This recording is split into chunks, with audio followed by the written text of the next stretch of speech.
So I love to read, and I have ever since I was a kid. My mom is a retired school teacher turned part-time librarian, so you better believe that she was taking my sisters and I to the library multiple times a week. We were also all homeschooled for part of elementary school. My sisters until 5th grade, and I was homeschooled until 2nd grade. And I feel like this gave us so much time to be able to just go to the library, get books, and just sit on the farm and read. And I feel like it really was the defining factor in my love of reading and my love of learning in general. And as I've gotten older, I've tried to keep that love alive. So throughout last year, I tried to read 25 books, which I did accomplish. And in this video, I want to talk about the 5 books that have kind of changed my life, had the most impact on my life throughout the many years that I've been reading. So hopefully this inspires you to get to the bookstore or get to the library or go online and to get reading. So the first book on the list is Vagabonding, an uncommon guide to the art of long-term world travel. It's a mouthful, by Rolf Potts. So this book has completely reshaped my thoughts around what travel can be, and it was the impetus for me to take a month-long journey to Thailand immediately after college. It's also kind of set my intentions about traveling in the future as I get older and what I value in experiences abroad. So the main premise of the book is that to truly experience another culture, you have to break away from the traditional American and Western style of a 1 to 2 week vacation. By traveling slower and having more time in the places that you're visiting, you kind of can open yourself up to spontaneity. And really in the book, Rolf recommends to not don't book everything. Book just the bare minimum, book your flight, book maybe a few accommodations, but leave all of the excursions, all the activities of where you want to go and what you want to do up to the time of actually going and experiencing the place, because that'll give you more options and allow you to see things from a different angle that you might not have if you had booked every single minute of every day. So I feel like Vagabonding is a great mix of the philosophy behind this type of long-term travel and also the brass tacks details that you need. And he includes a lot of different great resources, and some of them have aged a bit now, but there are always updated versions that you can find as you read through the book. I feel like my favorite part of the book is all of the testimonials and examples that come along with it. And he's spoken to many people with families, people that work jobs that you wouldn't think is possible to be able to find employment on the road or to be able to take a break from. And it really shows that people can do this and you can do this. And it's really an inspiring way to hear from other people that have done it. So at the core of it, the truth is that you don't need hundreds or thousands or millions, definitely not millions of dollars to be able to travel and to experience the world. Really all that you need is to be open-minded and to find the right path that works for you. It really is a great book, and I recommend it to any and all travel enthusiasts. So a classic self-help and business book, The 4-Hour Workweek by Tim Ferriss, is the next one on my list. And maybe it's a cliche to pick it, but I know that there have been so many businesses that have been started and so many lives that have been changed because of this book. So for me, this book was my first exposure to the idea of mini retirements and taking a break from the traditional career path. And it also really is how I started thinking about the idea of working smarter and not harder. I feel like our whole society and our culture around work is all about put your head down, grind it out, work for years, finally retire at age 65 or whatever it is. And really that you're doing everything around you, you're doing a disservice. It's going to lead to burnout, it's going to lead to reduced quality of life and reduced quality of the work. And whether you're working for another employer or you're working for yourself, all of it is affected by this idea of just grinding things out, brute forcing your way through problems instead of finding a more systemized and a better solution. So the 4-Hour Workweek is all about finding that one big thing that if you're to finish in whatever project or work or whatever you're doing, the one big thing that if you were to accomplish would make everything else irrelevant.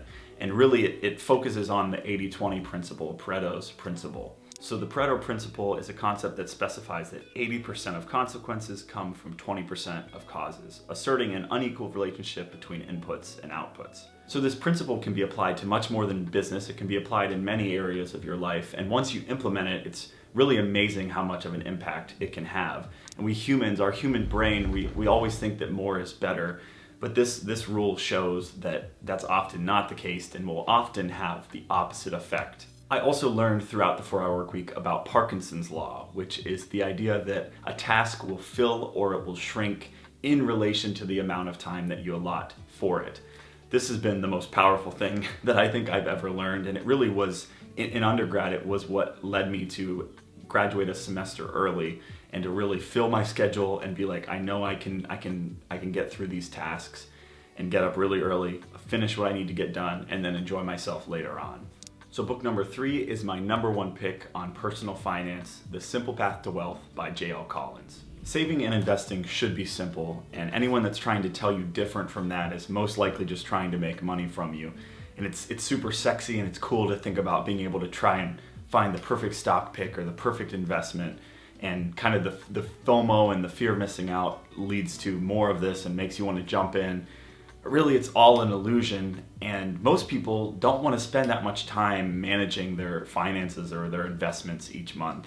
Warren Buffett's advice for many years when asked what the everyday person should do with their finances is to put the majority of their savings into a low-cost S&P 500 index fund and get back to work. So J.L. Collins kind of has the same sentiment with The Simple Path to Wealth, in that you're investing for the long haul and you have to put your money and your faith into the US stock market and realize that it's a exponential process. It takes time, it takes compounding, and you're not going to see those gains until much further in the future. What I think is great about The Simple Path to Wealth is just how digestible of a book it is. It's a very short read. And the reason for this is that it was originally taken from a lot of his blog articles, and he actually wrote those articles initially as a way to give his teachings and his knowledge to his younger daughter. So it's all very digestible, and I feel like it's a great intro into personal finance. So throughout the book, he discusses the simple investments, the simple funds you should choose, and the buckets that he calls them that you should put them into, whether that's a Roth IRA, a 401k. And his approach may be aggressive for some people, saying that you're going to put, especially in your early working career, all of your money into the broad market funds. But I feel like overall it's a really good introduction, and it gets people into, and without a lot of fluff, into the investing and into the market. Keep it simple. So for a more creative pick, arguably the best book ever written for creatives is The War of Art by Steven Pressfield. So I always thought that inspiration was something that would strike like lightning, that would come at the perfect time when the perfect conditions. Say you're trying to write a new song, maybe you go walk around the park and you see the birds and the flowers and you have the perfect lyric that pops into your head, so you run home and you record the whole song and it's all done and you have all this inspiration. And really, that's just not how it works. A professional sits their ass in the chair, they get the work that needs to be done, and really, I've found that as you start doing your work, that's whenever the inspiration will come to you. It's the act of actually pushing through the procrastination to sit down and to get going is whenever inspiration will actually strike, and when you actually have good ideas and good thoughts to put into your work. So Pressfield explores the concept of resistance, which he defines as all of the things in your world that are keeping you from pursuing your creative passion, your true calling.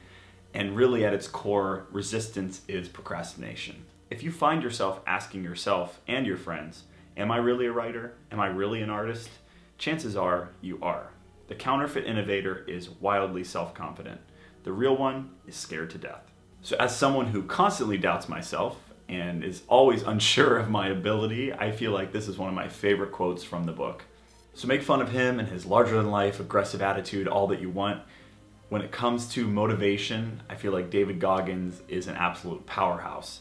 And so his book, Can't Hurt Me, is the 5th on the list. And it's the book that I constantly find myself going back to whenever I feel like I need just a little nudge. Mindset is so important, and Can't Hurt Me has given me the insight that no matter how messed up things are, humans will always persevere.